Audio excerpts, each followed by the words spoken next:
ಮಾಸ್ತಿಗುಡಿ ಸಿನಿಮಾಗೆ ಸಾವಿನ ಕ್ಲೈಮ್ಯಾಕ್ಸ್ ಹೆಲಿಕಾಪ್ಟರ್ನಿಂದ ಜಿಗಿದ ನಟರಿಬ್ಬರ ಜಲಸಮಾಧಿ ಮೃತ ದೇಹಗಳಿಗಾಗಿ ಇನ್ನೂ ಮುಂದುವರಿದ ಶೋಧ ಕಾರ್ಯ.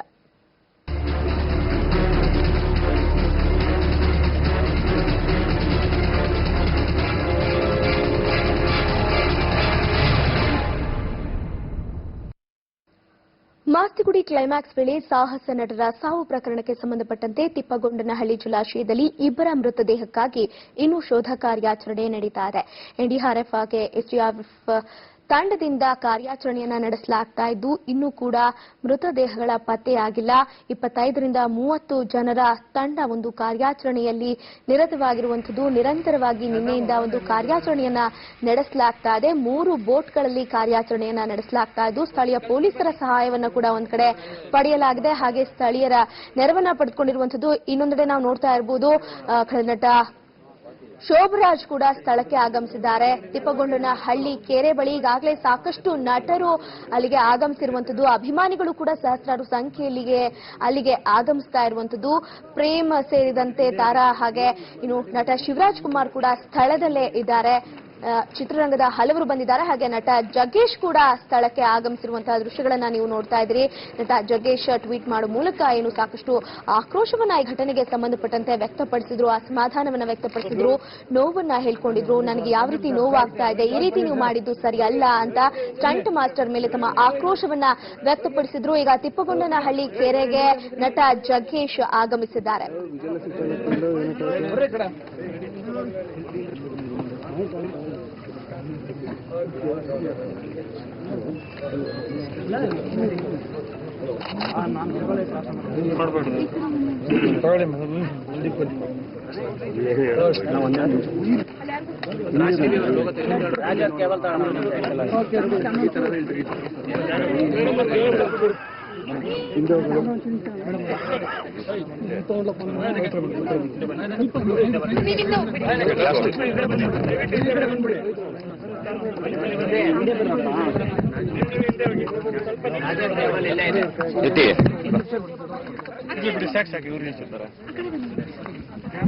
ಈ ಕಡೆ ಬರತ್ತೆ ಬನ್ನಿ.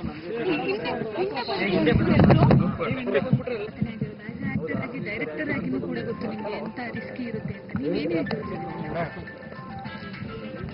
ಈಗ ಏನೋ ಸಿಟ್ಟಿನ ಭರಾಟೆನಲ್ಲಿ ನಾವು ಕಳ್ಕೊಂಡಿರೋ ನೋವಲ್ಲಿ ನೆನ್ನೆನೂ ಕೂಡ ಸಾಕಷ್ಟು ಮಾತಾಡ್ಬಿಟ್ಟಿದ್ದೀವಿ. ಆಗಬಾರ್ದಾಗಿತ್ತು ದುರಂತ, ಪ್ರಿಕಾಷನ್ ಮೆಜರ್ಸ್ ಎಲ್ಲವೂ ಮಾತಾಡಿದ್ವಿ ನೆನ್ನೆ. ನಾನು ತಿರ್ಗಾ ಅದು ಯಾವುದೂ ನಾನು ಪುನರಾವರ್ತನೆ ಮಾಡೋದಕ್ಕೆ ಇಷ್ಟಪಡೋದಿಲ್ಲ. ನಾನು ಒಂದೇ ಒಂದು ಅವ್ರ ಆತ್ಮಕ್ಕೆ ಶಾಂತಿ ಸಿಗಲಿ.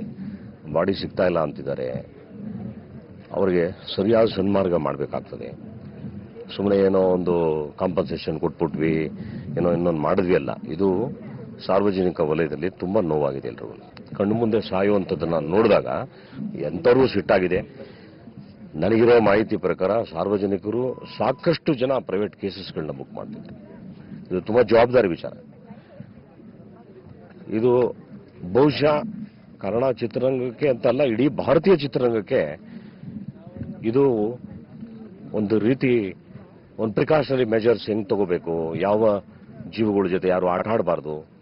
ಎಲ್ಲರೂ ನಾವು ಯಾರಿಗೋ ಸಂತೋಷ ಪಡಿಸ್ತೀವಿ, ಸೆಲ್ಯುಲಾಯ್ಡ್ ಮಾಧ್ಯಮದಲ್ಲಿ ಯಾರಿಗೋ ಖುಷಿ ಪಡಿಸ್ತೀವಿ ಅನ್ನೋದು ಒಂದನ್ನ ಪಕ್ಕಕ್ಕಿಟ್ಬಿಟ್ಟು ಅದರೊಳಗಡೆ ಕಾರ್ಯನಿರ್ವಹಿಸೋರ ಜವಾಬ್ದಾರಿನೂ ಕೂಡ ತುಂಬ ಮುಖ್ಯ ಆಗ್ತದೆ. ಒಬ್ಬ ಬಡವನಾಗಲಿ ಅಥವಾ ಒಬ್ಬ ಹೀರೋ ಆಗಲಿ ಅಥವಾ ಒಬ್ಬ ಡೈರೆಕ್ಟರ್ ಆಗಲಿ, ಇದು ತುಂಬ ಇಂಪಾರ್ಟೆಂಟು. ನಮ್ಮ ಕಣ್ಮುಂದೆ ಸಾಕಷ್ಟು ಇತಿಹಾಸಗಳಲ್ಲಿ ನಾವು ನೋಡ್ಕೊಂಡು ಬಂದಿದ್ವಿ. ಒಬ್ಬೊಬ್ರಿಗೂ ಏನೇನೆಲ್ಲ ತೊಂದರೆಗಳಾಗಿದ್ದಾವೆ ಅಂತ. ಇಂಥ ಕೆಲಸ ಮಾಡಬೇಕಾದಂತೂ ದೊಡ್ಡ ದೊಡ್ಡವ್ರು ಎಲ್ಲರೂ ಯೋಚನೆ ಮಾಡಿದ್ರೆ ಆಸ್ ಎ ಆಕ್ಟರ್ ಆಗಿ ಡೈರೆಕ್ಟರ್ ಆಗಿ ನಾನು ಹೇಳಿದ ಸ್ಟುಡಿಯೋ ಒಳಗಡೆ ನಾವು ಕ್ರಿಯೇಟ್ ಮಾಡ್ಕೋಬಹುದು, ಇದನ್ನ ಮಾಡ್ಬೋದು. ಗೊತ್ತಿಲ್ಲ ಅವರ ನಿರ್ಣಯಗಳು, ಅವರ ಮನಸ್ಸಿನ ಕಲ್ಪನೆಗಳು ಏನೇನಿತ್ತು ಅದು ಅವ್ರ ವಸ್ತು. ಅದು ಇಂಥ ಒಂದು ಸಿಚುವೇಶನ್ ನಡೆಯುವಂಥ ಸೀಕ್ವೆನ್ಸ್ ಅಲ್ಲಿ ಸಾಕಷ್ಟು ಪ್ರಿಕಾಷನರಿ ಮೆಜರ್ಸ್ಗಳನ್ನ ತಗೋಬೇಕು. ಏನೂ ಬೇಕಾಗಿರಲಿಲ್ಲ. ನಾನೊಬ್ಬ ಕಾಮನ್ ಆಡಿಯನ್ಸ್ ಆಗಿ ನನಗೆ ತುಂಬಾ ಬಹಳ ಹೃದಯದ ಭಾರದಿಂದ ಹೇಳ್ತೀನಿ, ಆ ಯಾವುದೋ ಒಂದು ಬೋಟು ಇನ್ನೊಂದು ಯಾವುದೋ ಒಂದು ಬಹಳ ಬಲವಾಗಿ ಹೋಗಿ ಹಂಗೆ ಕೈ ಹಾಕ್ಬಿಡ್ತಾರೆ ಸಿಕ್ಬಿಡ್ತಾ ಇದ್ರು. ಮನುಷ್ಯನಾಗಿ ನನ್ನ ಮನಸ್ಸಲ್ಲಿ ಅದೆಲ್ಲ ಬರುತ್ತೆ, ಪ್ರತಿಯೊಬ್ಬರಿಗೂ ಹಂಗೆ ಅನಿಸುತ್ತೆ. ಇದೊಂದು ದೊಡ್ಡ ದುರಂತ ಆಗಬಾರ್ದಾಗಿತ್ತು. ಬಾಡಿ ಸಿಗಲಿ, ಅವ್ರಿಗೆ ಸರಿಯಾದ ಅವ್ರ ಫ್ಯಾಮಿಲಿಗೆ, ಪಾಪ ಅದು ಯತಿ ಫ್ರೆಂಡ್ಸ್ ಅವರೆಲ್ಲ ಒಟ್ಟಿಗೆ ವರ್ಕೌಟ್ ಮಾಡ್ತಾ ಇದ್ದಂಥ ಹುಡುಗರು ಸೀನ್ ಮನಸ್ಸುಗಳಲ್ಲಿ ನಾನು ಮುಂದುವರಬೇಕು, ನನಗೊಂದು ಅವಕಾಶ ಸಿಗಬೇಕು, ನಾನೇನೋ ಸಾಧಿಸಬೇಕು. ಈ ಸೆಲ್ಯುಲಾಯ್ಡ್ ಬದುಕೆ ಹಂಗಲ್ಲ. ಹೊಟ್ಟೆ ಊಟಕ್ಕಿಂತ ಹೆಚ್ಚಾಗಿ ನಾವೇನೋ ದಡ ಮುಟ್ಟಬೇಕು, ಕಲ್ಪನೆ, ಕನಸು ಏನೇನೋ ತುಂಬಿಕೊಂಡಿರ್ತಾ ಇದೆಯಲ್ಲ ಬಾಡ. ಕಲಾವಿದರ ಸಂಘದಿಂದ ಅಥವಾ ವಾಣಿಜ್ಯ ಮಂಡಳಿಯಿಂದ ಏನಾದರೂ ನಿರ್ಧಾರ? ಈಗ ಎಲ್ಲ ದೊಡ್ಡವರಿದ್ದಾರೆ. ಅದು ವಿಶೇಷವಾಗಿ ಅಂಬರೀಷ್ ಅವರು, ಸಾರಾ ಗೋವಿಂದ್ ಅವರು, ಉದ್ಯಮ ಎಲ್ಲ ಒಟ್ಟು ಕೂತ್ಕೊಂಡು ಮಾತಾಡಿ ಒಂದು ಸರಿ ದಾರಿಗೆ ತರ್ತಾರೆ. ಅದು ಮಾಡ್ತಾರೆ. ಅದೆಲ್ಲ ಅಷ್ಟು ಸುಲಭವಾಗಿ ಯಾರು ಬಿಡೋದಿಲ್ಲ. ಇದು ತುಂಬ ಹಾರ್ಟ್ ಟಚಿಂಗ್ ವಿಚಾರ ಆಗಿರೋದ್ರಿಂದ ಎಲ್ಲರೂ ಕೂತ್ಕೊಂಡು ತುಂಬ ಅವ್ರವ್ರದೇ ಆ್ಯಂಗಲಲ್ಲಿ ಎಲ್ಲ ಚಿಂತೆ ಮಾಡ್ತಿದ್ದಾರೆ. ಅವ್ರಿಗೆ ಏನು ಸಲ್ಲಬೇಕೋ ಅದೆಲ್ಲ ಸಲ್ಲುತ್ತೆ. ಅದೆಲ್ಲ ಕಣ್ಣು ಮುಂದೆ 2 ಜೀವಗಳು ಹೋಗಿರೋದು ಅದು ಮರೆಯೋಕ್ಕಾಗ್ದಿರೋಂಥ ಒಂದು ಅಷ್ಟೇ. ಸರ್, ಈಗ ಇಲ್ಲಿ ಸ್ಟಂಟ್ ನಿರ್ದೇಶಕರ ಲೋಪ ದೊಡ್ಡದಾಗಿ ಕಾಣುತ್ತೆ. ಒಂದು ಇಂಡಸ್ಟ್ರಿ ಒಂದು ನಿರ್ಧಾರ ತಗೊಂಡು ಯಾಕೆ ಈ ಥರದ ಸ್ಟಂಟ್ ನಿರ್ದೇಶಕರನ್ನ ಬ್ಯಾನ್ ಮಾಡಬಾರ್ದು ಇಂಡಸ್ಟ್ರಿ ತೀರ್ಮಾನ ತಗೊಂಡು? ಈಗ ಉದ್ವೇಗದಲ್ಲಿ ನಾವು ಅವೆಲ್ಲ ಮಾತುಗಳು ಬಂದ್ಬಿಡುತ್ತೆ. ನನಗೂ ಬಂತು ನಿನ್ನೆ ಸಿಟ್ಟು. ನಾನೊಬ್ಬ ಮನುಷ್ಯನಾಗಿ, ಯಾಕಂದರೆ ಅವನು ನನ್ನ ಮಗನ ವಯಸ್ಸು, 30 ವರ್ಷ ಅವನಿಗೆ. ನನಗೂ ಏನೋ ಸಿಟ್ಟಿನ ಭರಾಟೆ ನನಗೆ ಅಂದ್ಬಿಟ್ಟೆ. ಅದರದೇ ಆದಂಥ ನಿರ್ಣಯಗಳು ತಗೊಳ್ತಾರೆ. ಈಗ ನಾವು ಮಾಧ್ಯಮದಲ್ಲಿ ಏನೋ ಹೇಳೋದು ಯಾಕೆ ಸುಮ್ಮನೆ? ಅವರು ಒಟ್ಟಲ್ಲಿ ತಪ್ಪಂತೂ ಇದೆ, ತಪ್ಪೇ. ಅದರದೇ ಆದಂಥ ನಿರ್ಣಯಗಳನ್ನ ಎಲ್ಲರೂ ಕೂತ್ಕೊಂಡು ಚರ್ಚೆ ಮಾಡಬೇಕಾಗ್ತದೆ. ಒಂದು ಭಾಳ ಫ್ರೆಂಡು ನಾನು ಆ್ಯಕ್ಚುಲಿ ನಿನ್ನೆಯಿಂದ ಅವನನ್ನ ಕಂಟ್ರೋಲ್ ಮಾಡಿದೆ. ನಂಗೆ ಭಾಳ ದೊಡ್ಡ ಸುಮಾರು ಅವರು ಬಹುಶಃ ಲಾಸ್ಟ್ ಮಾರ್ಚ್ ಇಂದ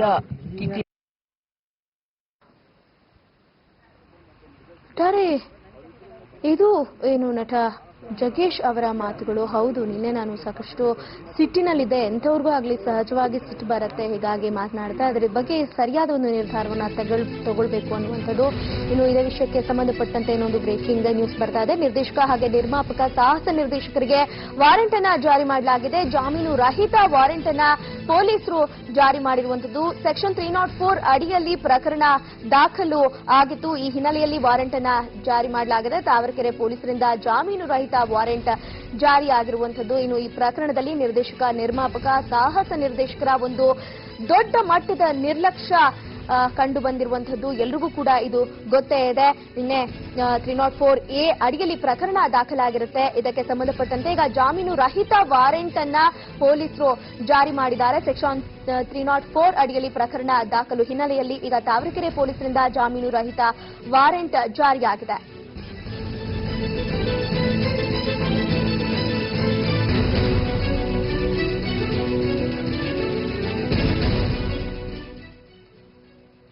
ಈ ಬಗ್ಗೆ ಹೆಚ್ಚಿನ ಮಾಹಿತಿ ನೀಡ್ತಾರೆ ತಿಪ್ಪಗೊಂಡನಹಳ್ಳಿ ಕೆರೆ ಬಳಿ ಇರುವಂತಹ ಪ್ರತಿನಿಧಿ ಮಂಜುನಾಥ್ ಆರ್ಯ. ಮಂಜುನಾಥ್, ಸದ್ಯ ಸಾಕಷ್ಟು ಶೋಧ ಕಾರ್ಯಾಚರಣೆ ನಡೀತಾನೆ ಇದೆ.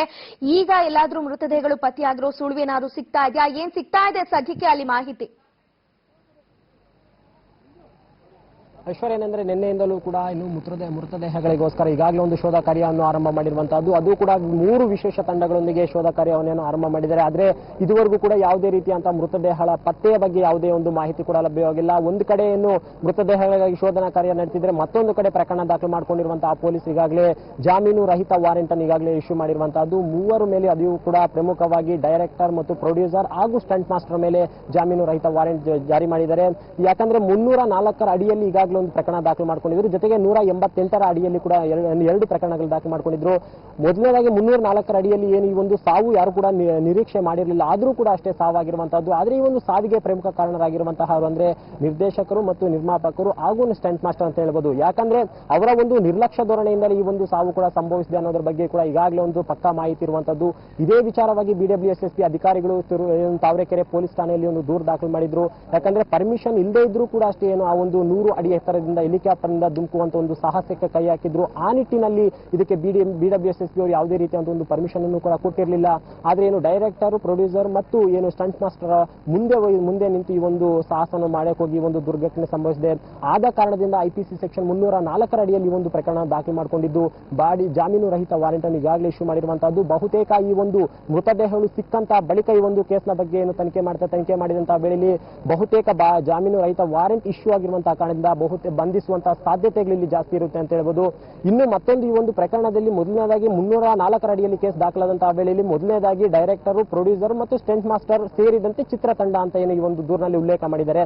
ಮೊದಲನೇದಾಗಿ ಈ ಮೂವರಿಗೆ ಜಾಮೀನು ರಹಿತ ವಾರೆಂಟ್ ಇಶ್ಯೂ ಮಾಡಿರುವಂತದ್ದು. ತದನಂತರ ಮೃತದೇಹಗಳು ಸಿಕ್ಕ ಬಳಿಕ ಏನು ಪೋಸ್ಟ್ ಮಾರ್ಟಮ್ ಮಾಡಲಾಗುತ್ತೆ. ಪೋಸ್ಟ್ ಮಾರ್ಟಮ್ ಆದ ಬಳಿಕ ಏನು ಮೃತ ವ್ಯಕ್ತಿಗಳ ಕುಟುಂಬದವರು ಏನು ಆರೋಪ ಮಾಡ್ತಾರೆ, ಆ ಒಂದು ವೇಳೆಯಲ್ಲಿ ಅವರೇನಾದ್ರೂ ಬೇರೆ ವಿಧದಲ್ಲಿ ಏನಾದರೂ ಕಂಪ್ಲೇಂಟ್ ಏನಾದರೂ ಕೊಡೋಕೆ ಮುಂದಾದಂತಹ ವೇಳೆಯಲ್ಲಿ ಅದನ್ನು ಕೂಡ ಅಷ್ಟೇ ಪೊಲೀಸರು ಗಂಭೀರವಾಗಿ ಪರಿಗಣನೆಗೆ ತಗೊಂತಾರೆ. ಆ ಒಂದು ಆಂಗಲ್ ಅಲ್ಲಿ ಪೊಲೀಸರು ಹೋದಂತಹ ವೇಳೆಯಲ್ಲಿ ಬಹುತೇಕ ಇನ್ನು ಯಾರ ಮೇಲೆ ಆದರೂ ಕೂಡ ಅಷ್ಟೇ ಈ ಒಂದು ಸೆಕ್ಷನ್ ಬೀಳುವಂತಹ ಸಾಧ್ಯತೆಗಳಿರುತ್ತೆ. ಆ ಒಂದು ಹಿನ್ನೆಲೆಯಲ್ಲಿ ಏನಾದರೂ 304 ಅಡಿಯಲ್ಲಿ ಸೆಕ್ಷನ್ ಏನಾದರೂ ಮತ್ತೆ ಒಂದು ಸೆಕ್ಷನ್ ಅಲ್ಲಿ ಬೇರೆಯವರು ನಟ ದುನಿಯಾ ವಿಜಯ್ ಆಗಿರ್ಬೋದು, ಈ ಉಳಿದಂತಹ ಚಿತ್ರತಂಡರು ಏನಾದರೂ ಸೇರಿದಂತಹ ಪಕ್ಷದಲ್ಲಿ ಅವ್ರಿಗೂ ಕೂಡ ಅಷ್ಟೇ ಇದೇ ರೀತಿಯ ಒಂದು ಜಾಮೀನು ರಹಿತ ವಾರೆಂಟ್ ಇಶ್ಯೂ ಆಗುವಂತಹ ಸಾಧ್ಯತೆಗಳಿರುತ್ತೆ. ಸದ್ಯದ ಮಟ್ಟಿಗೆ ಏನು ಪೊಲೀಸರು ಈಗಾಗಲೇ ಒಂದು ಎಲ್ಲಾ ಪೊಲೀಸರು ರಕ್ಷಣಾ ಕಾರ್ಯಾಚರಣೆ ನಡೆಸುವಂತಹ ಒಂದು ಸ್ಥಳದಲ್ಲಿದ್ದು ಈ ಒಂದು ಮೃತದೇಹಗಳು ಸಿಕ್ಕಂತ ತಕ್ಷಣವೇ ಈ ಒಂದು ತನಿಖೆಯ ಬಗ್ಗೆ ಕ್ಷಿಪ್ರಗತಿಯಲ್ಲಿ ನಾವು ಕಾರ್ಯಾಚರಣೆಯನ್ನು ಮಾಡ್ತೀವಿ. ಜೊತೆಗೆ ಈಗಾಗಲೇ ವಾರೆಂಟ್ ಇಶ್ಯೂ ಆಗಿದೆ. ವಾರೆಂಟ್ ಇಶ್ಯೂ ಆದಂತಹ ಹಿನ್ನೆಲೆಯಲ್ಲಿ ಆ ಮೂವರನ್ನು ಕೂಡ ಅಷ್ಟೇ ಅರೆಸ್ಟ್ ಮಾಡುವಂತಹ ಒಂದು ಸಾಧ್ಯತೆಗಳು ಇಲ್ಲಿ ತುಂಬಾನೇ ಇರುತ್ತೆ ಅಂತಾನೆ ಹೇಳ್ಬೋದು. ಐಶ್ವರ್ಯ, ಇನ್ನು ಮಂಜುನಾಥ್, ನಿಜಕ್ಕೂ ಒಂದ್ ರೀತಿ ಸಂದಿಗ್ಧ ಪರಿಸ್ಥಿತಿ. ಒಂದ್ ಕಡೆ ಮೃತದೇಹಗಳ ಹುಡುಕಾಟ ಆಗ್ತಾ ಇದೆ, ಆದ್ರೆ ಮೃತದೇಹಗಳು ಸಿಕ್ಕಿಲ್ಲ. ಇನ್ನೊಂದು ಕಡೆ ಮರಣೋತ್ತರ ಪರೀಕ್ಷೆಯ ನಂತರ ಎಲ್ಲಾ ಸಾಧ್ಯತೆಗಳು ಇರುವಂತದ್ದು. ಹಾಗೆ ಅವರ ಮನೆಯವರ ಪ್ರತಿಕ್ರಿಯೆ ಕೂಡ ಇಲ್ಲಿ ತುಂಬಾ ಇಂಪಾರ್ಟೆಂಟ್ ಆಗತ್ತೆ ಅನ್ನುವಂಥದ್ದು. ಹಾಗಿದ್ರೆ ಬಂಧನ ಸಾಧ್ಯತೆ ಎಷ್ಟು ಮಟ್ಟಿಗಿದೆ? ಈಗಾಗಲೇ ಅವರ ಮನೆಯವರು ಆರೋಪ ಮಾಡ್ತಾ ಇದ್ದಾರೆ, ನಿರ್ಲಕ್ಷ್ಯವನ್ನ ವಹಿಸಿದ್ದು ಇಲ್ಲಿ ಎದ್ದು ಕಾಣ್ತಾ ಇದೆ. ಆರೋಪವನ್ನ ಖಂಡಿತ ಅವ್ರ ಮನೆಯವರು ಮಾಡ್ತಾ ಇರುವಂತದ್ದು. ಹಾಗಿದ್ರೆ ಮುಂದೆ ಏನಾಗಬಹುದು ಅಂತ? ಖಂಡಿತ ಐಶ್ವರ್ಯ, ಅನಿಲ್ ಕುಟುಂಬದಸ್ಥರಾಗಿರ್ಬೋದು ಅಥವಾ ಉದಯ್ ಕುಟುಂಬದವರಾಗಿರ್ಬೋದು ನಿನ್ನೆಯಿಂದಲೂ ಕೂಡ ಒಂದು ಆರೋಪ ಮಾಡ್ತಿರುವಂತಹದ್ದು. ಯಾಕಂದ್ರೆ ಅವರು ಖಳನಾಯಕರಾಗಿರುವಂತಹ ಒಂದು ಕಾರಣಕ್ಕೆ ಒಂದು ಕಾರ್ಯಾಚರಣೆಯನ್ನು ಕೂಡ ನಿಧಾನಗತಿಯಲ್ಲಿ ಸಾಗಿಸ್ತಾ ಇದ್ದಾರೆ. ಅದೇ ಒಂದು ವೇಳೆಯಲ್ಲಿ ಏನಾದ್ರೂ ಎಲ್ಲ ಒಂದು ನಟ ಯಾರಾದ್ರೂ ಎಲ್ಲರಿಗೂ ತಿಳಿದಿರುವಂತಹ ನಟ ಏನಾದ್ರೂ ಈ ಒಂದು ದುರ್ಮರಣ ಆಗಿದಂತ ಪಕ್ಷದಲ್ಲಿ ಕೂಡಲೇ ಕ್ಷಿಪ್ರಗತಿಯಲ್ಲಿ ಕಾರ್ಯಾಚರಣೆ ಮಾಡ್ತಿದ್ರು. ಆದ್ರೆ ಇಲ್ಲಿ ಏನು ಖಳನಾಯಕರು ಇವ ಸಾವನ್ನಪ್ಪಿರೋದ್ರಿಂದ ಯಾವುದೇ ರೀತಿಯಂತ ಕಾರ್ಯಾಚರಣೆ ಕೂಡ ಅಷ್ಟೇ ಬರದಿಂದ ಸಾಕ್ತಿಲ್ಲ ಅನ್ನುವಂತ ಆರೋಪವನ್ನು ಕೂಡ ಮಾಡಿದ್ರು. ಜೊತೆಗೆ ಏನು ಅವರು ದುನಿಯಾ ವಿಜಯ್ ಅವರೇನೋ ಇನ್ನು 2 ಗಂಟೆಗಳಲ್ಲಿ ನಾವು ಮೃತದೇಹಗಳನ್ನ ಹೊರಗೆ ತೆಗಿತೀವಿ ಅಂತ ನಿನ್ನೆನೇ ಹೇಳಿದ್ರು. ಆದ್ರೆ ಇರೋ ಘಟನೆಯಾಗಿ ಬಹುತೇಕ 18 ಗಂಟೆಗಳು ಕಾಲ ಕಳೆದಿದೆ. ಇದುವರೆಗೂ ಕೂಡ ಮೃತದೇಹಗಳು ಎಲ್ಲಿದೆ ಅನ್ನೋದ್ರ ಬಗ್ಗೆ ಕೂಡ ಯಾವುದೇ ರೀತಿಯಾದಂತಹ ಒಂದು ಸ್ಪಷ್ಟವಾದಂತಹ ಮಾಹಿತಿ ಕೂಡ ಇಲ್ಲ. ಆ ನಿಟ್ಟಿನಲ್ಲಿ ಅವರ ಆಕ್ರೋಶವನ್ನು ಕೂಡ ವ್ಯಕ್ತ ಮಾಡ್ತಿದ್ದಾರೆ. ಆದ್ರೆ ಇಲ್ಲಿ ಒಂದು ಸ್ಪಷ್ಟವಾಗಿ ಕಾಣ್ತಿರುವಂತಹದ್ದು, ಮೃತರ ಕುಟುಂಬಸ್ಥರು ಇದುವರೆಗೂ ಯಾವುದೇ ಪೊಲೀಸ್ ಠಾಣೆಯಲ್ಲಿ ಯಾವುದೇ ಒಂದು ದೂರನ್ನು ಕೂಡ ದಾಖಲು ಮಾಡಿಲ್ಲ. ಕೇವಲ BWSSB ಅಧಿಕಾರಿಗಳು ಮಾತ್ರ ಈಗಾಗಲೇ ಒಂದು ದೂರು ದಾಖಲು ಮಾಡಿರುವಂತಹದ್ದು. ಅದು ಕೂಡ ಅಷ್ಟೇ BWSSB ಅಧಿಕಾರಿಗಳು 188 IPC ಸೆಕ್ಷನ್ 188 ಅಂದ್ರೆ ಸರ್ಕಾರದ ಒಂದು ಆದೇಶಗಳನ್ನು ಉಲ್ಲಂಘನೆ ಮಾಡಿದ್ದಾರೆ ಅನ್ನೋ ಒಂದು ಅಡಿಯಲ್ಲಿ ಮತ್ತು ಈ ಒಂದು ಪರ್ಮಿಷನ್ ಇಲ್ಲದೆ ಇದ್ರೂ ಕೂಡ ಅಷ್ಟೇ ಈ ಒಂದು ಸಾವಿಗೆ ಎಲ್ಲೋ ಒಂದು ರೀತಿ ನೇರವಾಗಿ ಅಥವಾ ಪರೋಕ್ಷವಾಗಿ ಇವರು ಕಾರಣರಾಗಿದ್ದಾರೆ ಅಂತ 2 ದೂರುಗಳು ದಾಖಲು ಮಾಡಿರುವಂತದ್ದು. ಕೇವಲ ಇಲ್ಲಿ BWSSB ಅಧಿಕಾರಿಗಳ ಒಂದು ದೂರನ್ನು ಮಾತ್ರ ಈಗಾಗಲೇ ತಾವರೆಕೆರೆ ಪೊಲೀಸರು ಸ್ವೀಕಾರ ಮಾಡಿರುವಂತದ್ದು. ಆ ಹಿನ್ನೆಲೆಯಲ್ಲಿ ಈಗಾಗಲೇ ಒಂದು ವಾರೆಂಟ್ ಇಶ್ಯೂ ಮಾಡಿದರೆ ಮತ್ತೊಂದು ಕಡೆ ಏನಾದರೂ ಮನೆಯವರು ಏನಾದರೂ ಮತ್ತೆ ಒಂದು ಕಂಪ್ಲೇಂಟ್ ಕೊಡಬಹುದು. ಅಂದ್ರೆ ಈ ಒಂದು ನಮ್ಮ ಮಕ್ಕಳ ಸಾವಿಗೆ ಇಂತಹವರೇ ನೇರವಾಗಿ ಕಾರಣರಾಗ್ತಾರೆ ಅಂತ ಅವರು ಕೂಡ ಏನಾದರೂ ಒಂದು ಕಂಪ್ಲೇಂಟ್ ಕೊಟ್ಟಂತ ವೇಳೆಯಲ್ಲಿ ಅದರಲ್ಲೂ ಕೂಡ ಅಷ್ಟೇ ಪ್ರಮುಖವಾಗಿ ಏನು ಡೈರೆಕ್ಟರ್ ಆಗಿರ್ಬೋದು, ಪ್ರೊಡ್ಯೂಸರ್ ಆಗಿರ್ಬೋದು, ಸ್ಟಂಟ್ ಮಾಸ್ಟರ್. ಯಾಕಂದ್ರೆ ಇಲ್ಲಿ ಪ್ರಮುಖವಾಗಿ ಏನು ಡೈರೆಕ್ಟರ್ ನ ಒಂದು ಕೆಲಸ ಕೂಡ ಜಾಸ್ತಿ ಇರುತ್ತೆ ಅಂತ ಹೇಳ್ಬೋದು. ಯಾಕಂದ್ರೆ ಯಾವ ಸಮಯದಲ್ಲಿ ಏನಾಗುತ್ತೆ ಮತ್ತು ಯಾವ ಒಂದು ದೃಶ್ಯಾವಳಿಗಳು ಹೇಗೆ ಮಾಡಕ್ ಹೋದಂತ ಟೈಮಲ್ಲಿ ಅದು ಯಾವ ರೀತಿ ಎಫೆಕ್ಟ್ ಆಗುತ್ತೆ ಅನ್ನೋದು ಕೂಡ ಡೈರೆಕ್ಟರ್ಗೆ ಗೊತ್ತಿರುತ್ತೆ. ಜೊತೆಗೆ ಸ್ಟಂಟ್ ಮಾಸ್ಟರ್ಗೆ ಇಲ್ಲಿ ಪ್ರಮುಖವಾಗಿ ಆ ಒಂದು 100 ಅಡಿ ಮೇಲಿನಿಂದ ಏನೋ ಒಂದು ಕೆರೆಯಲ್ಲಿ ಬಿದ್ದಂತ ವೇಳೆಯಲ್ಲಿ ಎಲ್ಲಿ ಇಷ್ಟು ಅದು ಹಾಳ ಇರಬಹುದು, ಮತ್ತೆ ಮೇಲೆ ಏನಾದ್ರೂ ಅವ್ರನ್ನ ಬರಬೇಕಂದ್ರೆ ಯಾವ ರೀತಿಯ ಪ್ರಿಕಾಷನ್ಸ್ ತಗೊಳ್ಬೇಕು ಎಲ್ಲವನ್ನೂ ಕೂಡ ಅಷ್ಟೇ ಅವ್ರು ಮೊದಲನೇದಾಗಿ ಒಂದು ಟ್ರಯಲ್ ರೂಪದಲ್ಲಿ ನೋಡಬೇಕಾಗಿತ್ತು. ಆದ್ರೆ ಇಲ್ಲಿ ಯಾವುದೇ ಒಂದು ಟ್ರಯಲ್ ರೂಪದಲ್ಲಿ ಏನನ್ನು ಕೂಡ ನೋಡಿರಲಿಲ್ಲ. ಏಕಾಏಕಿ ನಿನ್ನೆ ಆ ಒಂದು 100 ಅಡಿ ಎತ್ತರದಿಂದ ಅವರನ್ನು ಮೂವರನ್ನು ಕೂಡ ಅಷ್ಟೇ ಜಿಗುವಂತೆ ಒಂದು ಸೂಚನೆ ಕೂಡ ಕೊಟ್ಟಿದ್ರು. ಆ ನಿಟ್ಟಿನಲ್ಲಿ ಇದೆಲ್ಲವನ್ನೂ ಗಮನಿಸ್ತಾ ಹೋದ್ರೆ ನಿರ್ಲಕ್ಷ್ಯ ಎಷ್ಟರ ಮಟ್ಟಿಗೆ ಈ ಒಂದು ಪ್ರಕರಣದಲ್ಲಿ ತೋರಿದ್ದಾರೆ ಅನ್ನೋದು ಕೂಡ ಅಷ್ಟೇ ಮೇಲ್ನೋಟಕ್ಕೆ ಗೊತ್ತಾಗ್ತಿರುವಂತಹದ್ದು. ಅದೇ ನಿಟ್ಟಿನಲ್ಲಿ ಮನೆಯವರು ಏನಾದರೂ ಒಂದು ದೂರನ್ನು ಏನಾದರೂ ಮತ್ತೆ ಪೊಲೀಸರಲ್ಲಿ ದಾಖಲು ಮಾಡಿದಂತ ವೇಳೆಯಲ್ಲಿ ಬಹುತೇಕ ಅರೆಸ್ಟ್ ಆಗುವಂತಹ ಒಂದು ಸಾಧ್ಯತೆಗಳು ಕೂಡ ಇಲ್ಲಿ ತುಂಬಾನೇ ಇರುತ್ತೆ ಅಂತ ಹೇಳ್ಬೋದು ಐಶ್ವರ್ಯ. ಓಕೆ, ಧನ್ಯವಾದ ಮಂಜುನಾಥ್.